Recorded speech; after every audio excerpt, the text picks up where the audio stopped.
Hey, this is Robbie Baseball from the Dingers Fantasy Baseball Podcast, and you are listening to Pop Goes Your World. If you haven't already, subscribe on iTunes. And while you're there, please leave us a rating and review.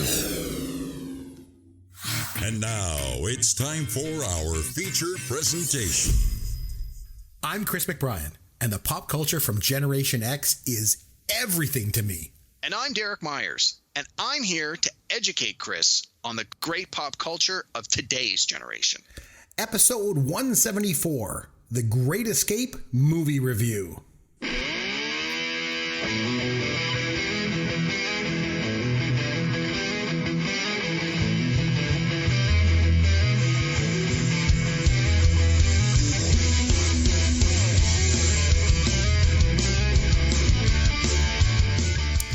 I'm Chris McBrien, that's Derek Myers, and this is Pop Goes Your World, the pop culture podcast for the generations. Derek, a couple things I just want to get out of the way off the top here.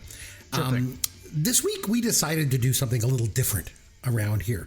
We were going to take a look at our favorite drummers of all time. We were going to do a top 5 list, but we knew there was no way we could do that topic without involving our good friend Yancey, because he's a drummer after all.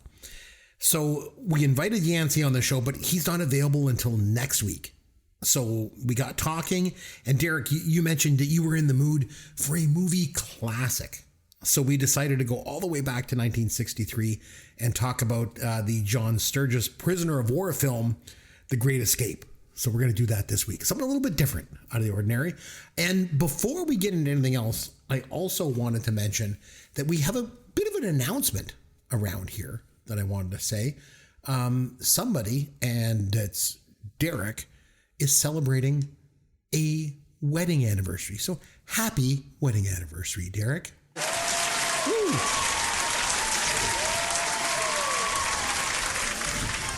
Yes. Nice. Yeah, we celebrated our 18th wedding anniversary this past week. Yeah, congratulations. Been married 18 years. And, you know, I might have mentioned this on a previous podcast, but I'll mention it again. People ask me often, hey, a lot of people don't last anywhere near that long. Do you have any tips for a successful marriage? And yes, I do. Please. I have a very important tip.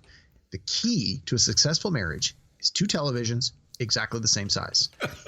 So what happened was when we first got together, we moved in together and we brought all our stuff together. I had a 27-inch TV. She had a 13-inch TV, and we were always fighting. Who gets to watch the big TV? Who has to watch a crappy little TV in the bedroom? And there was a lot of friction.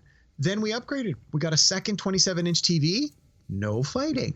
Then a little later, a few years later, I bought a big screen. I got a 60-inch flat screen. And there was all of a sudden all this fighting again. Well, who has to watch the little 27-incher in the bedroom, and who gets to watch the 60-inch flat screen? And there was all this conflict.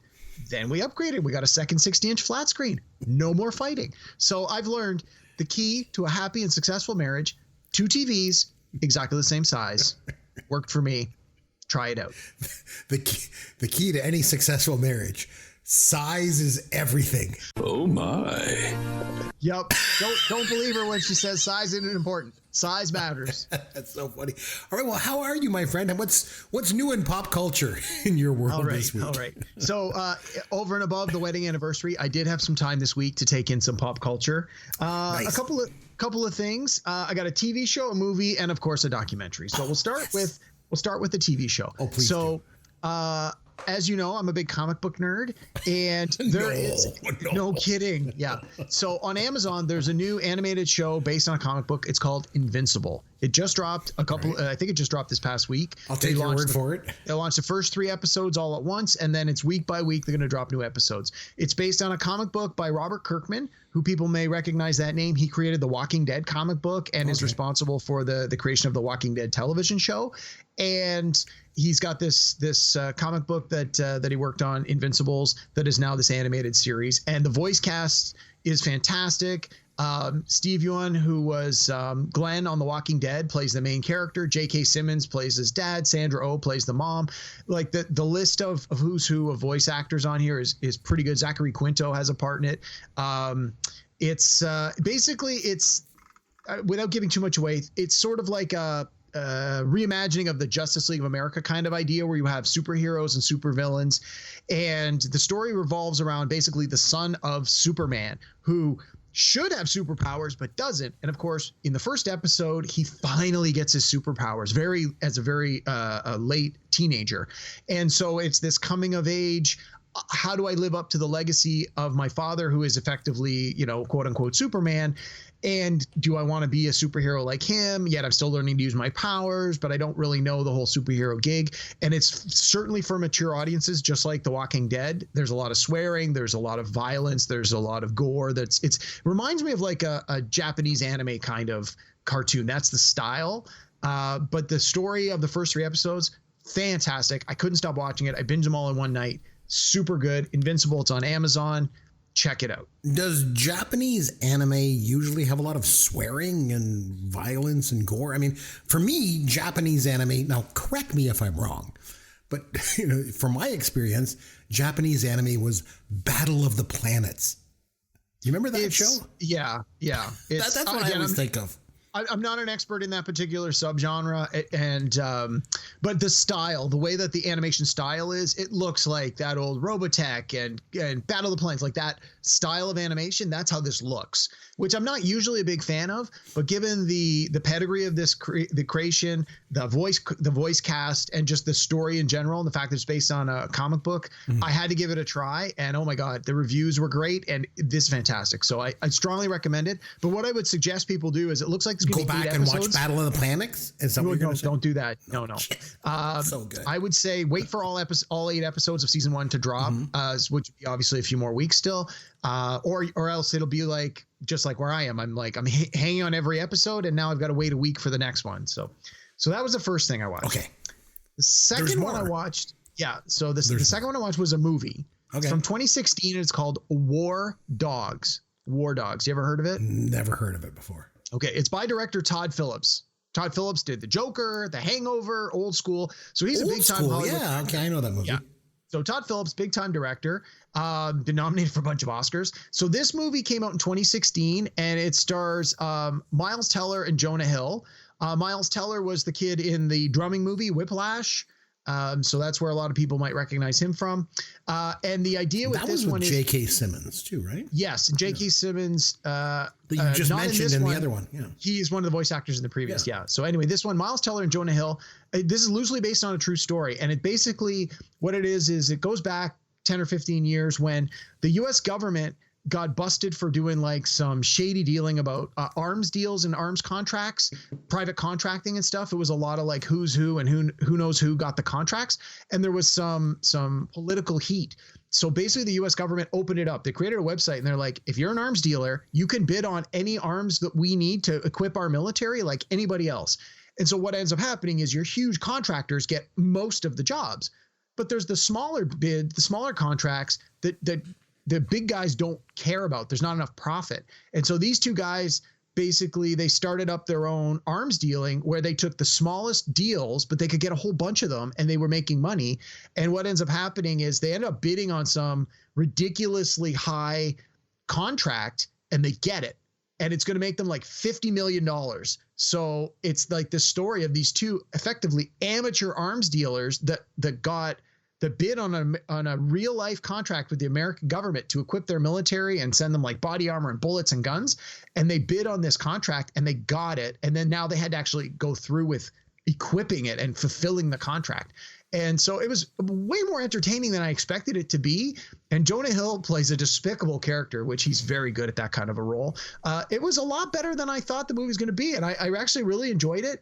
And because it's based on a true story, you sort of knew that where it was going to end up. But it was fascinating to see the pieces fall into place. So I would recommend it. If you see this one, it was on, I think it was on HBO or Crave or one of these streaming services that showed up in my listing. So it's called War Dogs. It's from 2016. Give it a look. It was pretty good. Well, it's from 2016, so I'll never watch it. But of course not. You had something else too? Oh, well, my last one is a documentary. I created a song for your documentaries. Would you like me to play it now? Absolutely, I would. For 40 days and 40 nights, he watches documentaries. He likes to learn about the world. It's Derek's Documentaries. Derek's Documentaries. I should also mention I have a new song that I'm going to debut, but it's next week. Okay. When we bring on Yancey, we do drummers, I got a new song for us. But in the meantime, what's the documentary that you have? Okay. This one, again, this is a brand new one. It just dropped on HBO this week. It's called The Last Cruise. And it's very short. It's like about 45 or 50 minutes. Okay. And it's about the cruise ship when the coronavirus basically started. And then this cruise ship, all the people on the ship started getting sick and the ship was under quarantine and everyone had to stay on the ship. Oh, I remember that. It was like people started getting sick. I remember. People started dying and because this happened last year, like in January, February, March, there was so much that was unknown that there was a lot of craziness going on. And the documentary is made up entirely of people who were recording in real time on their own mobile phones what was happening. So you have 2 or 3 people that were passengers that are filming themselves. Hey, I'm here and this is what's going on. And then there was 1 or 2 people that were actually crew members that were filming what was going on. So that's part of the reason the movie is so short, is because they didn't have a lot to draw from, because who thinks to record every day of everything that's happening in their lives? And it was fascinating to see, looking back a year, knowing what we know now and knowing where it goes, looking back at last year, January, February, of what these people were being told, what they knew, what the media was telling them, the precautions that were, and more importantly, were not being taken. And the fact that the ship had something like 3,000 passengers and 1,500 crew members. And the passengers were all being told, like, you need to isolate, you need to wear masks, you shouldn't be doing things near other people. But the crew, they were basically told, you guys have to still do everything you normally do to make the passengers' lives as comfortable as possible. So you have to sleep 8 in a room in bunk beds. You have to work side by side. They were asking the crew, like, if you feel sick, let us know. But basically, if you were sick and you got quarantined, you didn't get paid. Well, they only get paid peanuts as it is. So most of them are from countries where they're like, I can't afford to lose a day's pay. So people were falsely saying, oh, no, I'm fine, which, of course, was just making everybody sicker. And these are people that were like preparing food and cleaning off cleaning the hallways and stuff. So it was just this never-ending cycle of like bad decisions and misinformation. And of course, they're intercutting it with like real news footage. So again, the things they were saying in the news last year in January and February were very different than what they're saying in the news today. And so you have to shake your head in a little bit and be like, geez, man, there was a lot of stuff that was wrong because people didn't know better, or because there was a firm decision to not share information with people. And yeah, it was pretty eye-opening. So it's called The Last Cruise. It's, like I said, it runs about 45 or 50 minutes, and it was on HBO. I would check it out, but again, it's not a feel-good one because there's, it hits really close to home. Right. I did something pretty cool in regard to pop culture. So Derek, I'm coming to grips with the fact that nobody really watches TV anymore. At least not in regard to traditional broadcast television.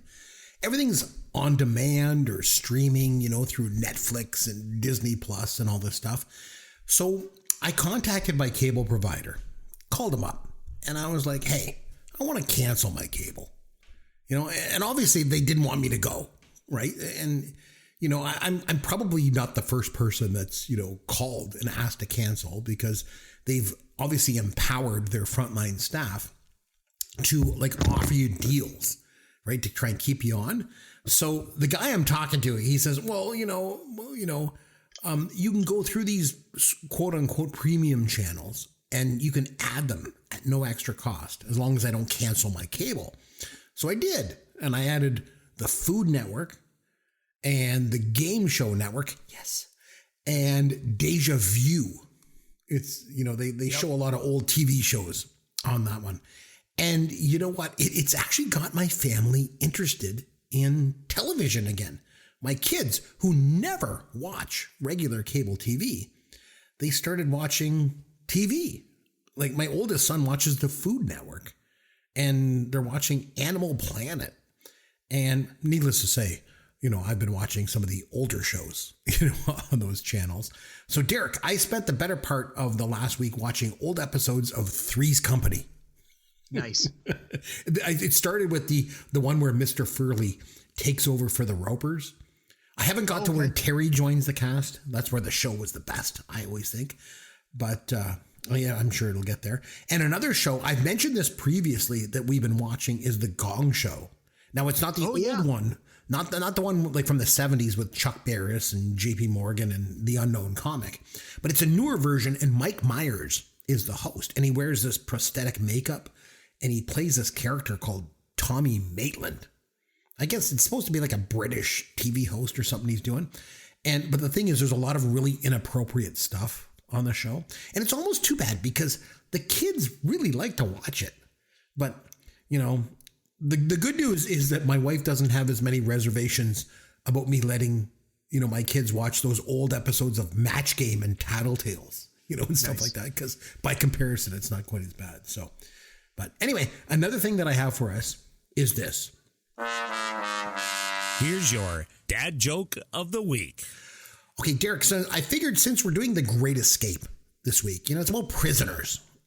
Maybe I thought I'd do a prisoner joke. What do you think? Is this joke going to need a censor? No, it's not. Okay. Although I have told prisoner jokes in the past that did require some serious censoring. Okay. I feel I'm going to be a prisoner having to listen to this joke, but lay it on me. Let's hear it. All right, Derek.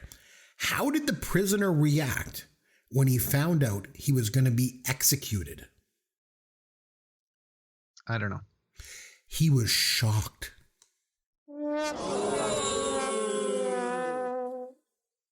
Boo. You're not really enjoying the jokes, are you? No. You had a good one a few weeks ago, and they've kind of been downhill since then. I think you need to up your dad joke game. Yeah, well, up something. Is that a pledge pin on your uniform? Doctor. Doctor. Detroit. Oh, yes, the Haile Selassie Pavilion. Oh, yes. Yeah, I've seen that. Whiskey. Fun prophylactic. Soiled. Bring him home. You're my friend. I'm going to try and help you. Randy Jackson from the Jackson 5. Really? In Philadelphia, it's worth $50. Stop. Look at that escargot. All right, bud. So as we mentioned at the top, this week we wanted to do something a little bit different. So we went all the way back. We go like a Gen X movie, and then, you know, you make me watch like a newer movie. And, you know, we kind of go back and forth and do that. But we went all the way back to 1963 because you said you wanted to watch a classic film.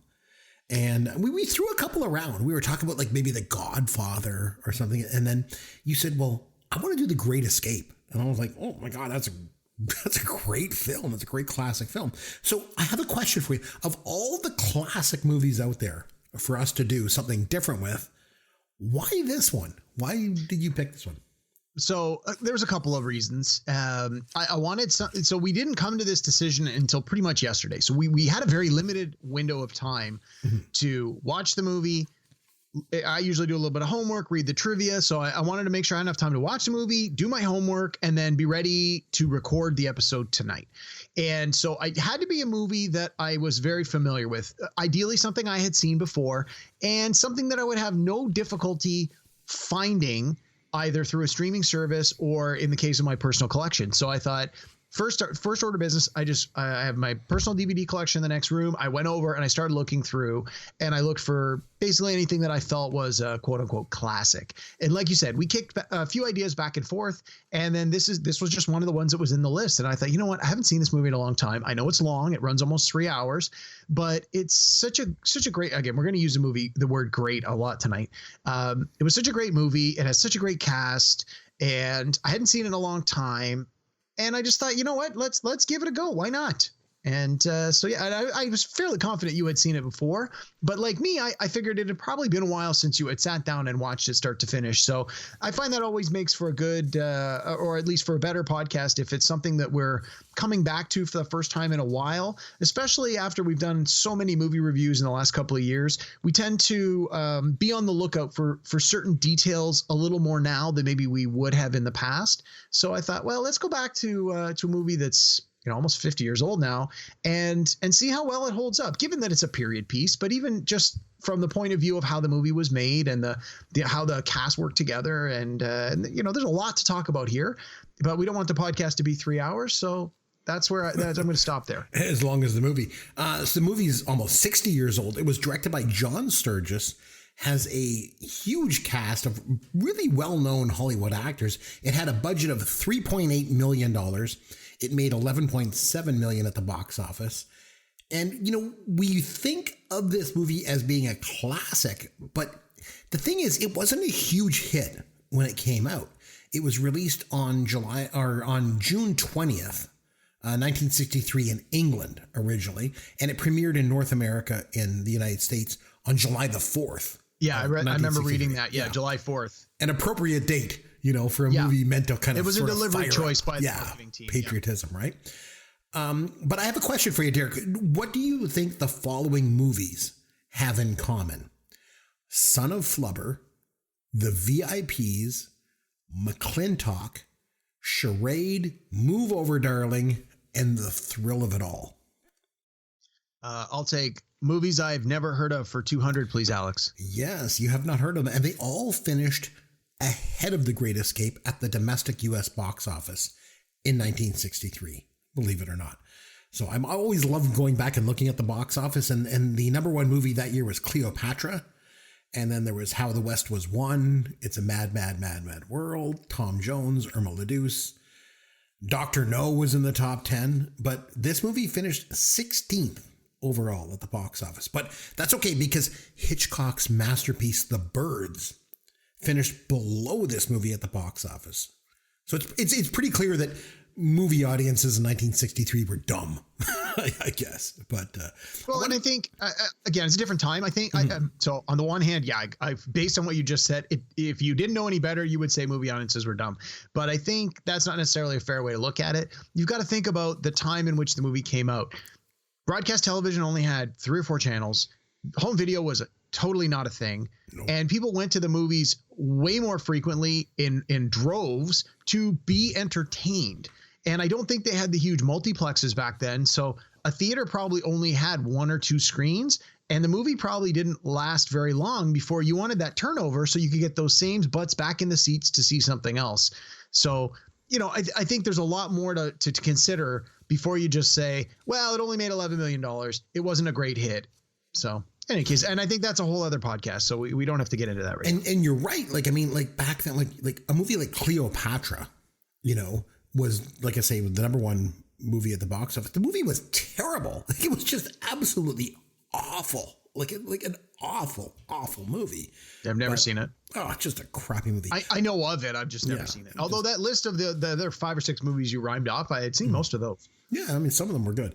I want to talk a little bit about the director, John Sturges. He started his Hollywood directing career with 1946's The Man Who Dared. And he directed a lot of films that I guess you might want to say they're kind of forgettable, you know. Now, he did direct The Gunfight at the OK Corral with Burt Lancaster and Kirk Douglas, The Magnificent Seven with Steve McQueen and James Coburn and Charles Bronson, who were all in this movie as well, obviously. And he directed a film adaptation of Hemingway's The Old Man and the Sea with Spencer Tracy. But overall, considering how good that The Great Escape is, he wasn't really a great director, I think it's fair to say. Yeah, I think that's fair to say. But at the same time, so when I watched the DVD this afternoon, after I was finished, there was a making of The Great Escape documentary. It was only about 20 minutes. Oh, but that would have been pretty good. Yeah, well, one of the things that and so a lot of what was in that documentary is actually already in the trivia on the IMDb. So I was pretty familiar with a lot of the details they had thrown out. And one of the things that one of the guys said was he was talking about how they had had all this trouble. This movie had been in limbo for like 7 or 8 years where they wanted to make it, but they couldn't get funding and people couldn't wrap their head around, you know, how good it could be. And there was all sorts of other issues. And then he did The Magnificent Seven. And the one guy said, after he did The Magnificent Seven, he basically had enough juice that he could do whatever he wants. And the quote he had in the documentary was, if someone had given him the phone book to direct, he probably would have still got a meeting with MGM. Interesting. I want to talk a little bit too about the cast. So Steve McQueen, let's start with him. I think he's a really interesting guy. I think basically a whole generation looked at Steve McQueen as sort of the king of cool. You know, he was one of the biggest stars in Hollywood during the 60s. In fact, it was basically him, Steve McQueen, and Paul Newman that were the biggest movie stars at that time. And he got started in a B movie called The Blob. Oh, yeah, right. I remember because, I remember when I was a kid, this movie was going to come on TV, The Blob. And I convinced my mom to let me stay up late and watch it. And she was like, I don't want you to watch this movie. It's going to scare you. And I was like, no. And I was really scared by movies as a kid. And so I convinced her, and so she let me watch it, and it scared the daylights out of me. I remember that. You know, by the 70s, by the time the 70s rolled around, especially like around 1974, McQueen was the highest paid actor in the world. He made The Towering Inferno that year in 74. It was the highest grossing movie of that year. And then after that, he basically stopped acting. He just kind of dropped out of Hollywood. And he came back in 78 to do The Enemy of the People. And he was in a movie called The Hunter in 1980. I remember it because remember we've talked about the Super Channel? Yes. So when I was a kid, we had this Super Channel. And I remember that movie, The Hunter, was on there. But anyway, he was diagnosed with cancer, and then he died in 1980. And he was only 50 years old. And one thing that I think is really interesting about McQueen is that he was Steven Spielberg's first choice to play Roy in Close Encounters. And he turned it down, you know. And as much as I like The Great Escape, it's an ensemble cast. You know, for sure. So I think when I think of Steve McQueen, I personally think his best movie was Papillon in 73. He was fantastic in that. Yeah, I actually just rewatched that like 3 or 4 months ago. They did a remake. Holds up. It's quite good. They did a remake recently with like Channing Tatum was in the remake. Wasn't it like that Malik guy that was in the Queen movie? Yeah, Rami Malek, wasn't it? Yeah. And Channing Tatum, I think so. It's funny. My wife has both versions on the PVR, which is when I was flicking through, I go, why do you have this on here twice? She goes, I have the original and the remake. So I watch the original and I'm like, I'm good. I don't need to watch the remake. If you're going to watch any of these, like watch the original from 70. Oh, for sure. For sure. McQueen is just fantastic. What an actor he was. And Dustin Hoffman is just a chameleon, you know, in his role. But like I mentioned, McQueen was a great actor, but his only Oscar nomination that he ever got was for The Sand Pebbles in 66. Probably his most popular movie was Bullet. You know, Hollywood was really different back then. You know, like, I remember when Bullet went over budget, you know, the studio basically blamed him. And they canceled his contract. He had a contract for 7 more movies, like as if it was his fault. You know, it was Steve McQueen's fault. You know, but the other thing too about him was he was always known as being very, very difficult to work with. You know, as a lot of actors you've heard of. You know. Yeah, I mean, so my relationship with Steve McQueen came many years later. So I've told you before, when I worked at Blockbuster, we used to rent everything. You would pick an actor or an actress's name, and you would say, this week we're going to do, you know, the Al Pacino week. We're going to rent everything he's ever done and watch his entire body of work. And so you would think that would have been a perfect time to find Steve McQueen. But it wasn't until many years later that I decided to do that exercise. Like I had seen The Great Escape I think I probably watched The Great Escape while I was working at Blockbuster Video.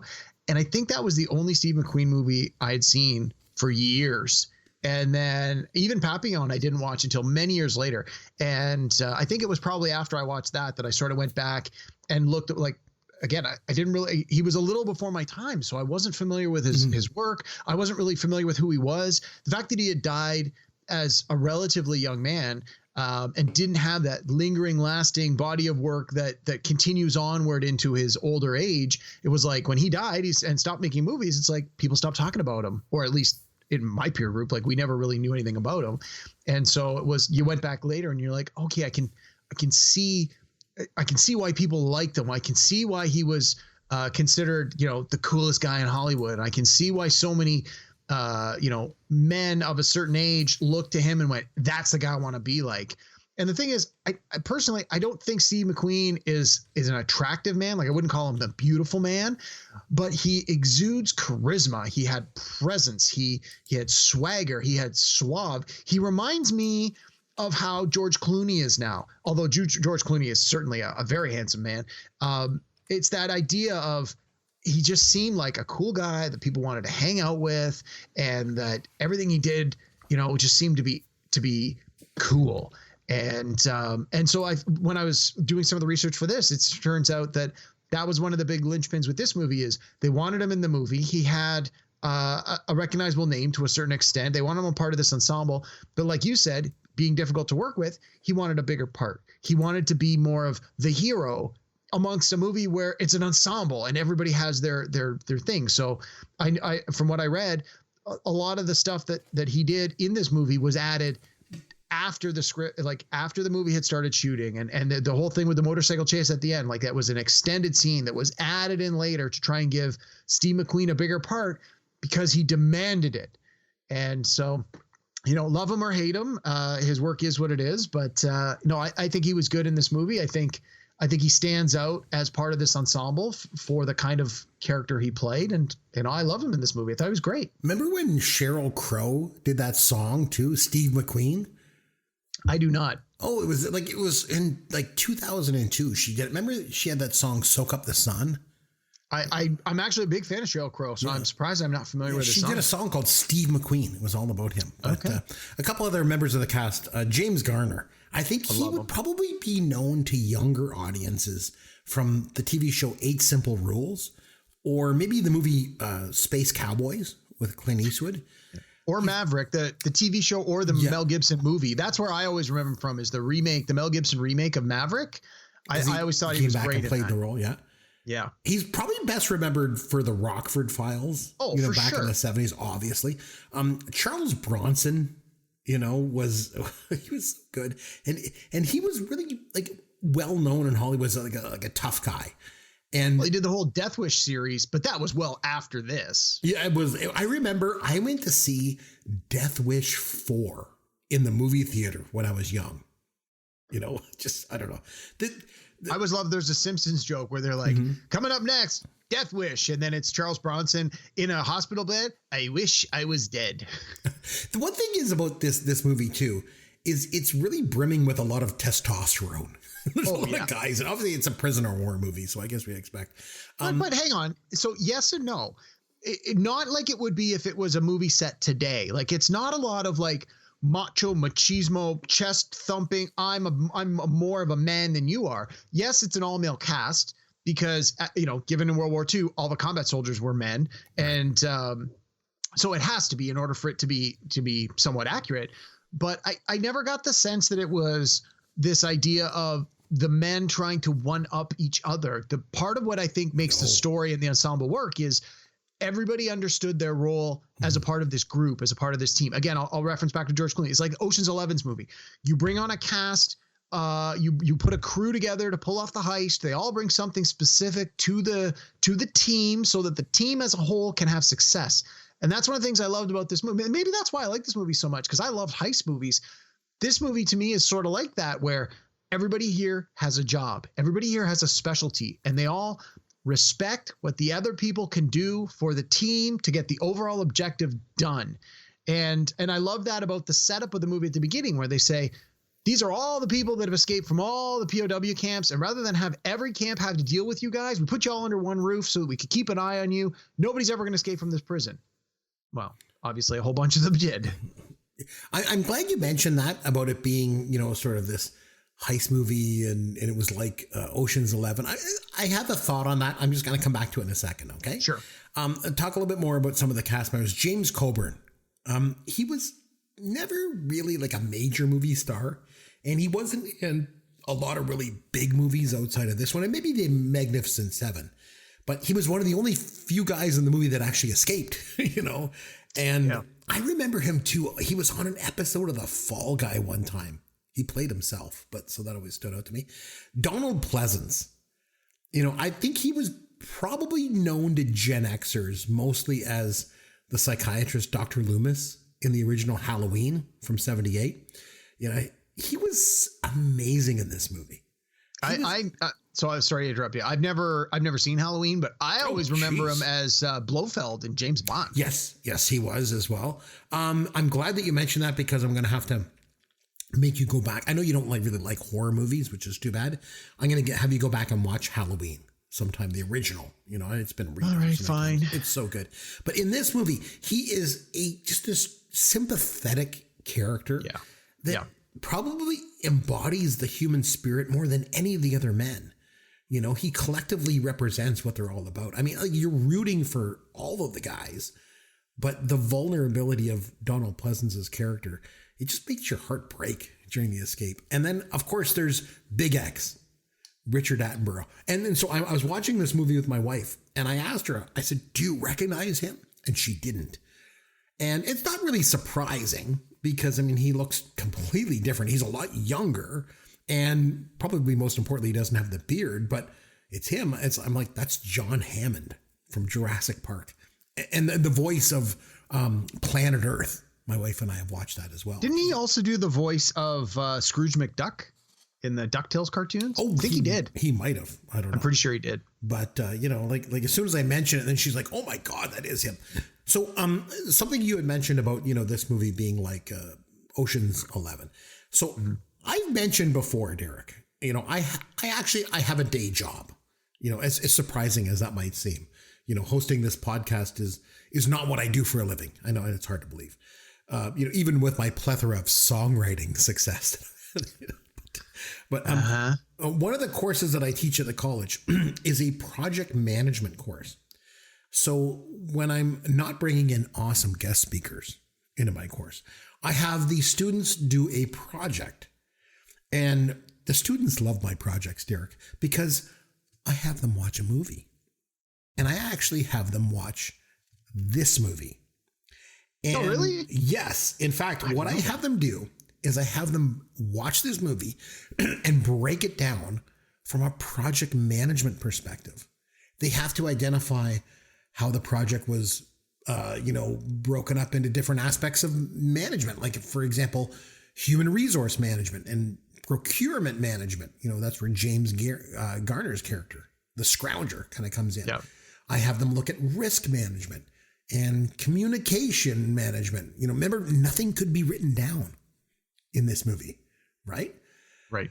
I really enjoy this assignment because it allows students to watch a movie, and who doesn't like watching movies, and not only that, it allows them, to be exposed to a classic movie that they otherwise, might never get exposed to. So, that's a win for a movie buff like me.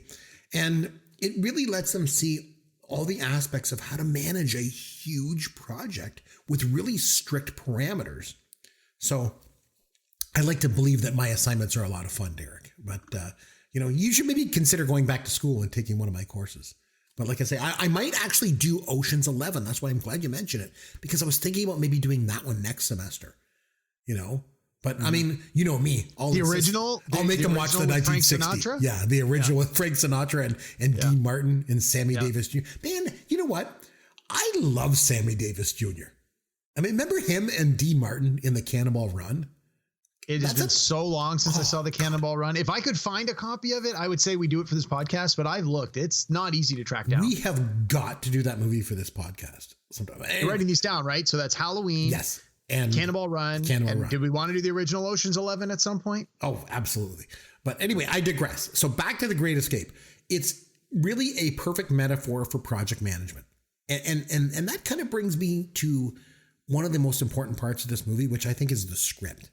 Because in order to put all these pieces together and to properly, give an escape plot, especially of this magnitude, it's proper due, this took one hell of a detailed script.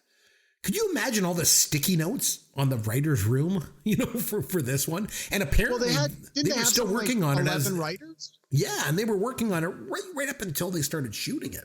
Yeah. But I love how the Germans moved these prisoners to this, sort of new compound, and they declare it to be escape proof.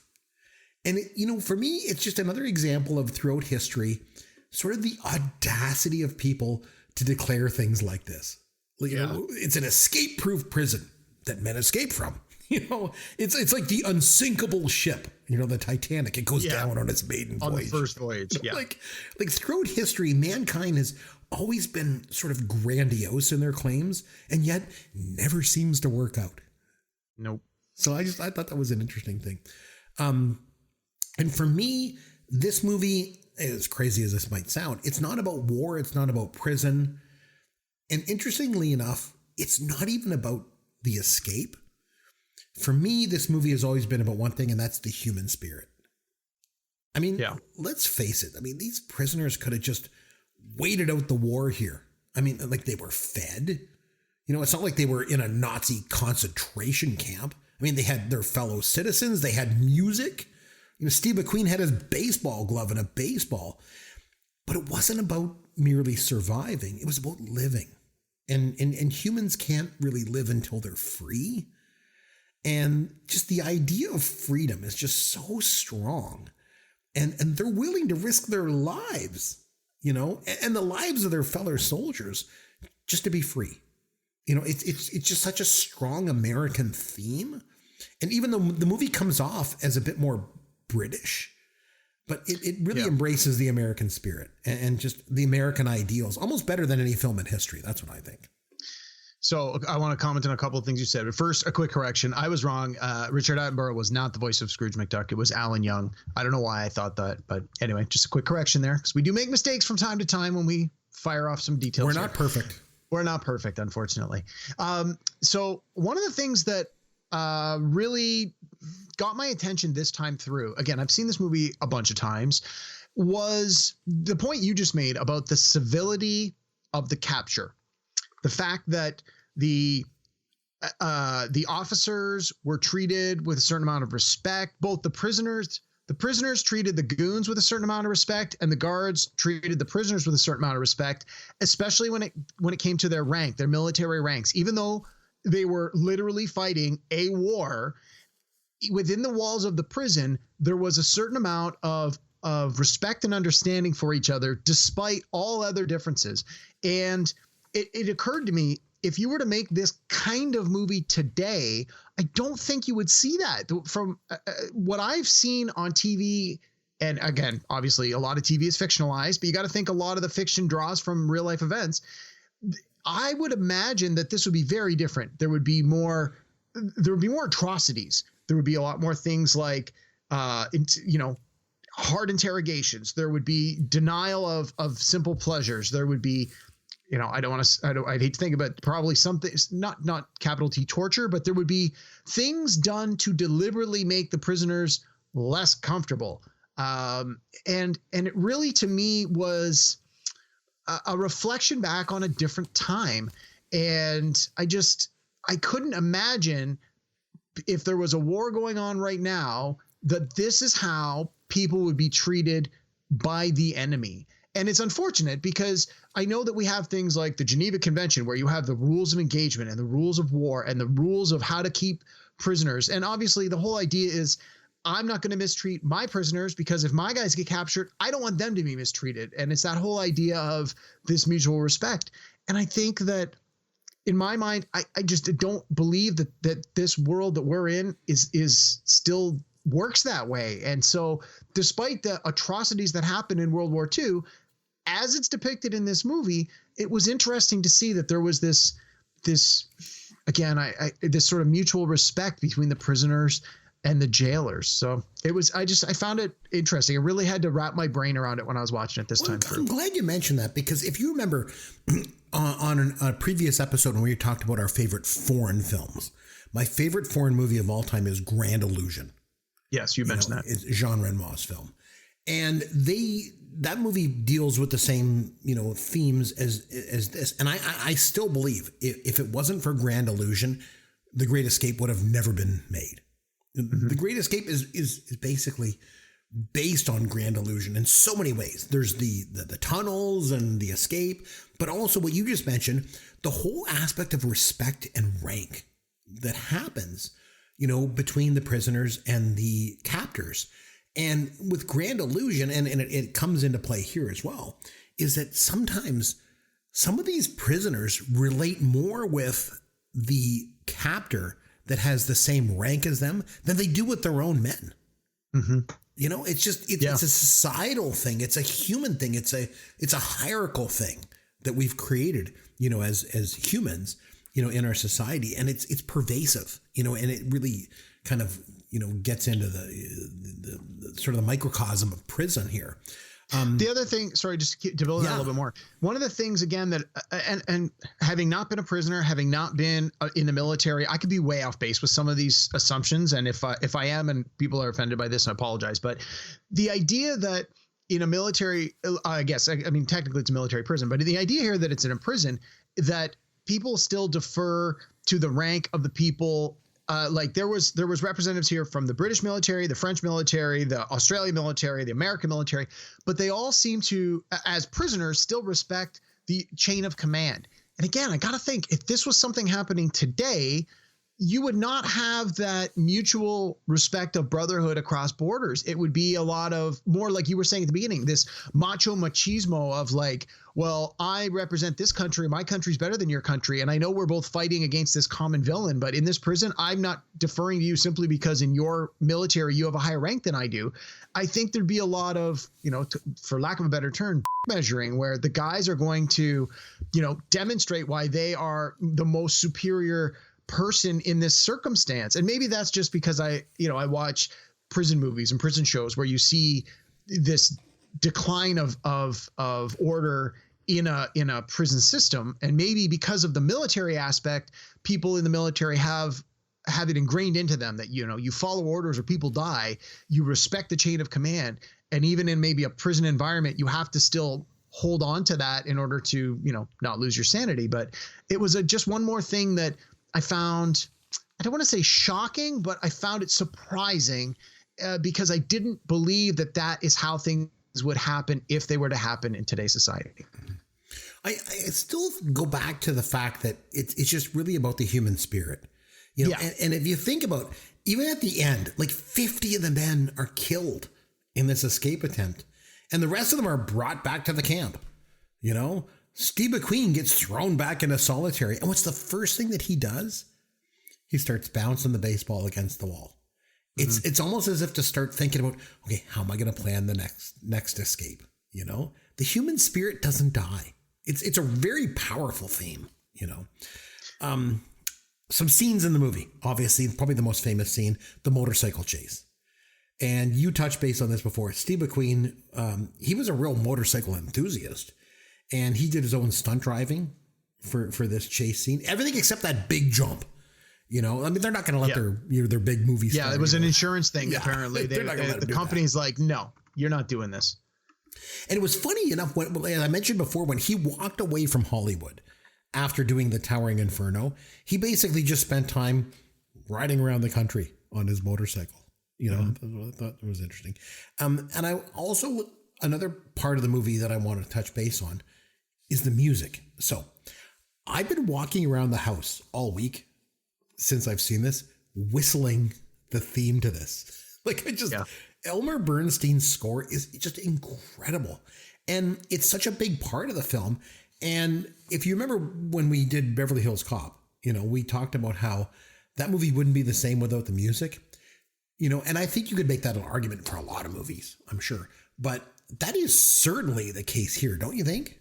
Absolutely. And it's like you, I've been sort of humming and whistling the theme song for the last day or so since I watched the movie. But I don't know, the music in this to me is so positive. I think it reinforces that theme of the human spirit and a never give up attitude that you've already been talking about. And I think either if there was no score or if the score could very easily be more serious, I think the movie would be very dark. It would feel like a very dark and more of a thriller kind of movie.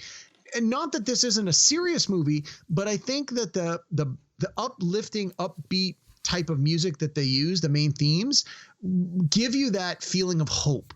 You're watching this movie and you're like, these guys can do it. I believe they can do it. And I think the music plays a big part of that. And I think if the music was more of a downer kind of music, you wouldn't feel that way when you watch this. You're like, oh man, they're so going to get caught and killed doing this. Like, why are they risking this? They could just sit still and not risk their lives. So I think you're absolutely right. I think the music makes a huge difference in this one. That's an interesting point that you make, because, this sort of theme, it really kind of borders on that really dark kind of aspect. And if you think about it, imagine a show like Hogan's Heroes. Imagine trying to pitch that show to some Hollywood person at the time and say, okay, I've got an idea for a TV show. It's about a World War II German Nazi death camp where the prisoners, if they try to escape, are shot dead on sight. Oh, and it's a comedy. It's a comedy. What? It's a 22 minutes of nonstop laughs. It's you don't look like a Nazi, but you certainly are starting to sound like one. Yeah, it's a good point. That the themes in this movie, even though it's about the human spirit, it could easily have gone into the more dark side of things. And really, the thing that keeps it, back from the brink is the music. And I also liked how Bernstein created slightly different variations of the theme to represent each of the major characters. They all had their own little version of that theme, that music. And it just added such a great thread to the movie. It just kind of connects all the characters together. And it still gives them all a sense of independence. I don't know. And Elmer Bernstein basically lived off the royalties from this movie for the rest of his life. As well he should. Did a good job. So it's a really long movie. Needless to say, the running time's just under 3 hours. Yep. There's a natural break. I don't know if you remember it, right in the middle of the movie. Just where the original theatrical release would have had an intermission. Yeah. It's a scene where the prisoner tries to climb the fence and the German soldier shoots him dead. Yep. And that's where Steve McQueen's character decides, okay, I'm in, Yeah. That's right after they do their big 4th of July thing, right? Yeah. Yeah. Yes. There's that long fade to black. That's exactly the point when because I started watching it late last night and I knew I wouldn't watch it all in one. That natural break point was where I stopped it. And you're right. I even thought about that. I thought, I wonder if this is where the intermission would have been. So I'm glad you brought that up. Yeah. Cause I remember watching it and thinking that's where the intermission is. They don't really have intermissions, in movies anymore. Although I remember when I went to see The Lord of the Rings in 2001, I think it was. And there was an intermission in that movie. Mm-hmm. But other than that, it doesn't really, Well, now most people watch their movies at home, so you have an intermission whenever you want one. So, but anyway, great choice this week, Derek. Great movie. I'm really glad that we decided to do something different and go way back in time and watch this. Do you want to give it a rating out of 10? I'm really curious to know what. Yeah, I'd probably put it maybe an 8 or an 8.5. Wow. It's good. It's really good. Because one of the things with movies, with any art form, is it will change. The way art is produced changes as society changes. Your art reflects and will often drive society. And the way movies were made way back in the 60s is very different than the way movies are made today. The way movies looked back in the 60s is very different than they look today. Even the style of acting has changed over the years. So not to take away from the importance of the movie or the entertainment value of the movie or the quality of the movie, but it's just a different kind of movie making than what I'm used to and what I enjoy now. So that's why I'm probably going to stick with an 8. An 8. Wow. You want to know what I'm going to give it? Perfect 10. 9.9. I'm going to, I figured you were going to give it 9.9 out of 10. It was fantastic, man. Yeah, it's great. It's a capital C classic. Yeah, I would have no problem recommending this to anybody. Yeah. The only detraction is the length. I think a lot of younger people might have a shorter attention span, but I think the movie, given that it's an ensemble piece and everybody has an important part, and all of the actors that are part of the quote main crew all have key scenes where they shine, as any good ensemble movie should. Again, the Ocean 11 movie is the same thing. Every member of the crew has some key scenes where they get to be the star of that scene. And this movie is no different. Everybody plays a role and everybody has their part. And I think even a younger viewer who has never seen this, who comes to it, despite its long running time, I think there's enough to keep them interested. It's not, sometimes you watch a movie and you think, oh man, they could have cut 10 minutes out here. They could have cut 20 minutes out there. This scene was unnecessary. Not so much. I think the only thing I might have that I might even consider chopping or changing is some of the motorcycle stuff at the end. I think it's a little bit just gratuitous. It doesn't have to be that long, but I understand why it's in there. But at that point, I'm already committed to 2+ hours before he even gets on the motorcycle. So whatever, it is what it is. I like it. 8. I give it an 8, no problem. I'm glad you mentioned that, because we've talked about that in the past, and you specifically have mentioned a lot of movies where they could have cut parts out. And it is a long movie. It's almost 3 hours. I don't think they could have cut anything out of it. No, like, I think every scene is important, and it means something. And I'm my students watch it, so I mean, it's not that bad. So okay, so great movie, great choice, something really different this week. On that note, let's have some fun with Caveman. Okay, so Derek, this movie obviously has to do with prisoners of war. But it's not the only movie that's had to deal with prisoners of war. So this is how we're going to do the trivia segment this week. Okay. I'm going to mention the year and the synopsis of the film. All you got to do, give me the title of the movie. Now keep in mind the common thread. All these films deal with prisoners of war. Okay. Wow. I think I'm going to do very poorly on this. Not my genre, but okay. Let's You're going to do well. Okay. I'm going to make it easy for you. 1985. Okay. A grizzled vet returns to the jungles of Vietnam on a mission to infiltrate an enemy base camp and rescue American POWs still held captive there. Is this Rambo First Blood Part 2? See, you've got this. You've got this. I got it from the year. Yeah. 1984. Colonel Braddock launches a mission deep into the jungles of Vietnam to find the POW camp that he escaped from and free the Americans still held captive there. Oh, man. This sounds very familiar. The name, too, Braddock. It was...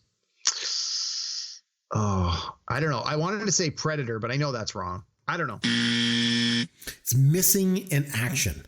I think a lot of people thought that this movie, this was the Chuck Norris movie. I think a lot of people thought of this as being a ripoff of Rambo, but it came out the year before. So fair enough. Okay. All right. 1957. We did an old movie tonight. We're going back to it again. Okay. Right? Yeah. British POWs are forced to build a railway bridge for their Japanese captors, not knowing that the Allied forces are planning to destroy it. Yeah, I actually just watched this in the last few months. It's Bridge on the River Kwai. Sir Alec Guinness, one of his best roles. It was really good. Yeah, Oh. It was long, but I had heard it was a classic, so I gave it a go, and I really liked it. He was so good in this movie. He was good in the Lavender Hill Mob, and he did this little movie called Star Wars. You might have heard of, but he won the Oscar for his role in this movie. Yeah, he deserved it. He was great in it. Nicholson. Oh God, and Lean won Best Director. His Best Picture. This movie was really, really good. So, speaking of really, really good, 1937. Oh boy! During World War I, 2 French soldiers are captured and imprisoned in a German POW camp. Several escape attempts follow until they're eventually sent to a seemingly inescapable fortress. Is this the Grand Illusion? See, I told you could do this. That's only because I was paying attention. Yes, very good. All right, 1978. An in-depth examination of the ways in which the U.S. Vietnam War impacts and disrupts the lives of people in a small industrial town in Pennsylvania.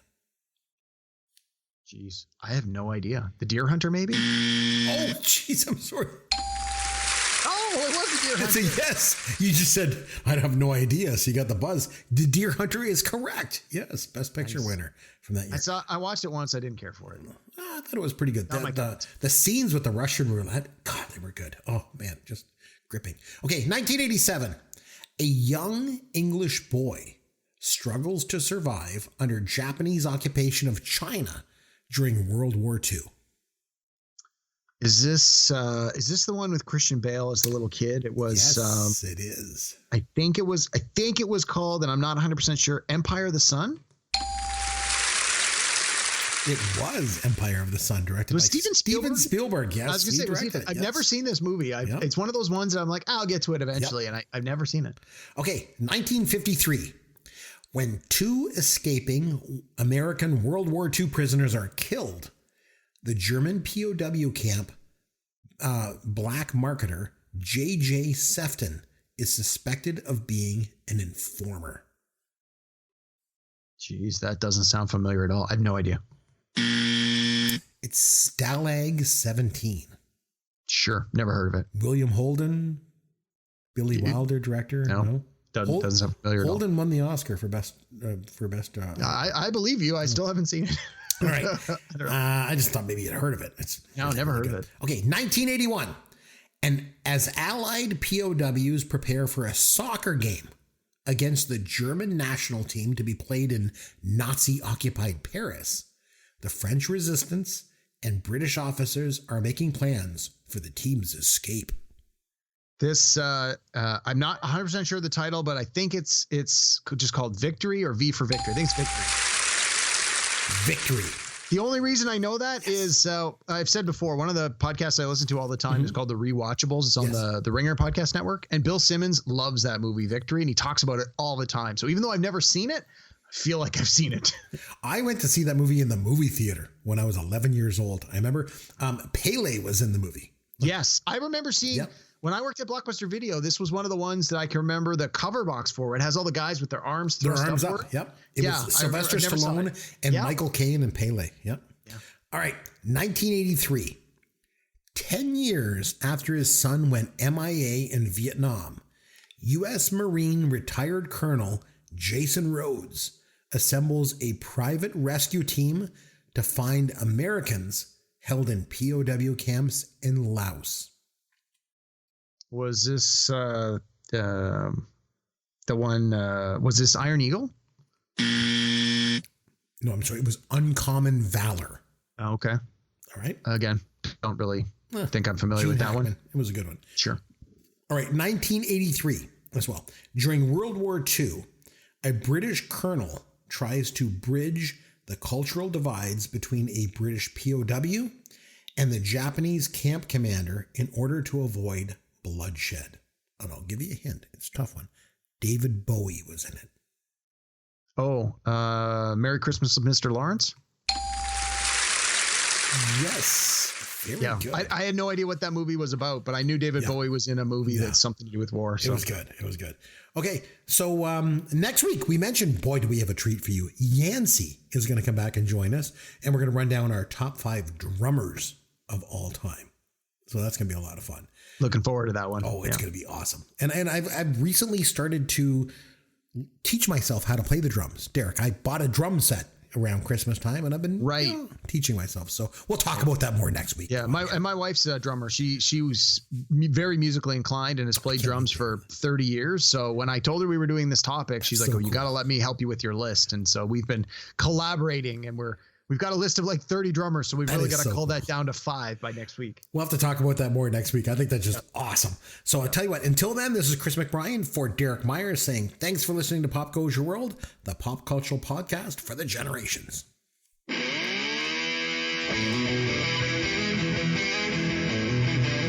Thanks for listening to Pop Goes Your World. You can contact Chris and Derek at popgoesyourworld.com. Please take a minute and review the podcast on iTunes or wherever you download and listen to the show.